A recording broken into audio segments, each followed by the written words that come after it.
bulging flesh and exposed underpants.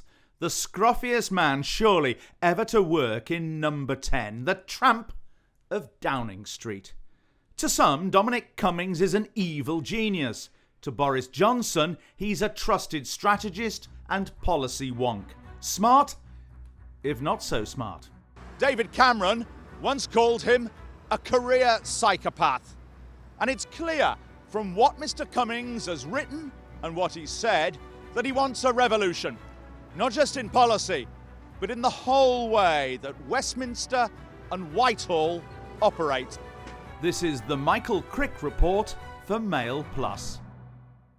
Many know of him as portrayed brilliantly by Benedict Cumberbatch in an HBO Channel 4 drama about Cummings running the Vote Leave campaign during the 2016 referendum.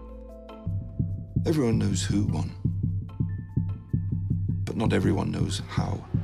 But Cummings' interests have long ranged way beyond Brexit. In 2014, Cummings came here to a house in Charing Cross once occupied by the historic diarist Samuel Pepys, to talk to the left-leaning Institute for Public Policy Research. Like Samuel Pepys, Dominic Cummings enjoys writing, and writing at length. He does a regular blog where he delivers his thoughts on politics and government. But the lecture he gave here 5 years ago was a rare case of him pronouncing on camera for the world to judge not just what he was saying, but the way he said it, his style, his demeanour. So, Dominic, over to you.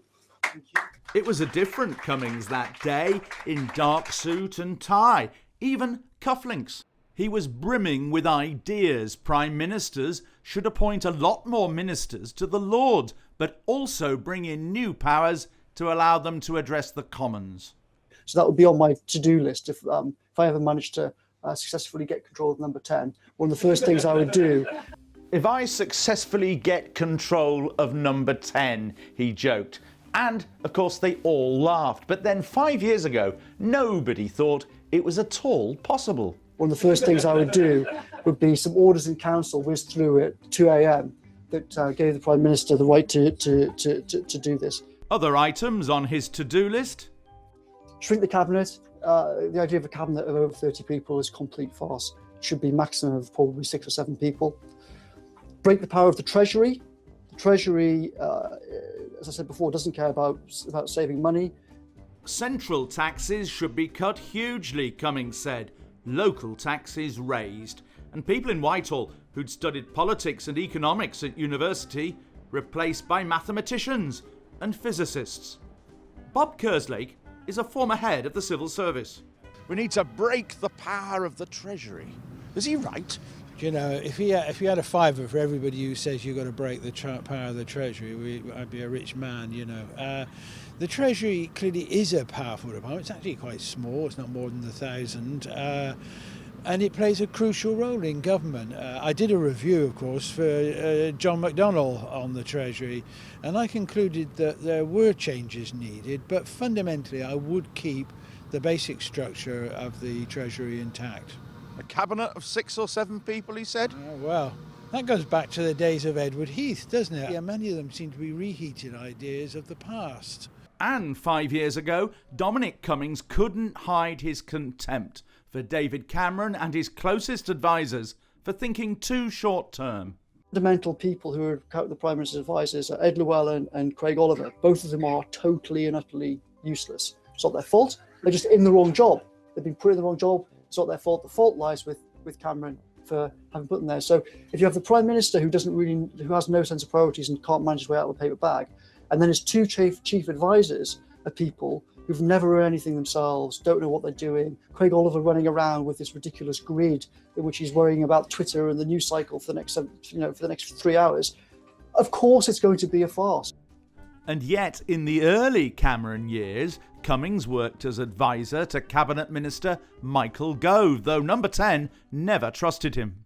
An illustration of the way that Dominic Cummings thinks and works came here at the Education Department when he and Michael Gove decided to save money by scrapping the department's work on careers. The trouble was, Cummings has said, that they met fierce resistance from within the government machine. Cutting the career service, cutting the number of people doing it, but we could never quite kill it. And every time we got close to killing it, bloody Cameron or Clegg would come along and say, "Oh, I've got to do a speech at the CBI tomorrow and I can't think what to do. I want to say something about careers."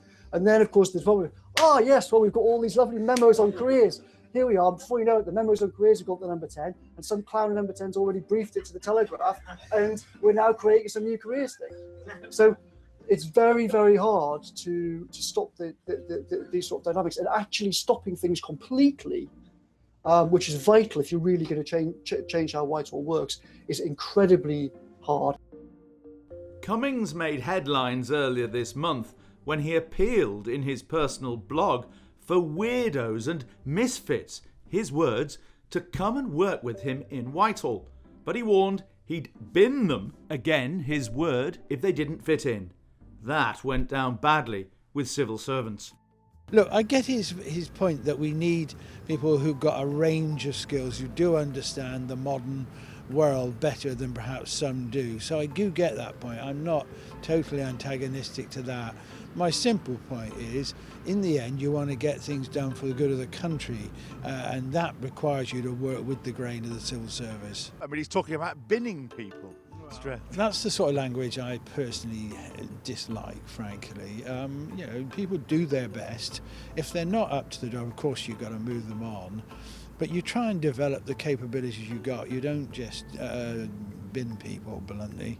And the scepticism about whether such an abrasive, outspoken figure as Cummings can last that many years at Boris Johnson's side, or whether he too might end up being binned.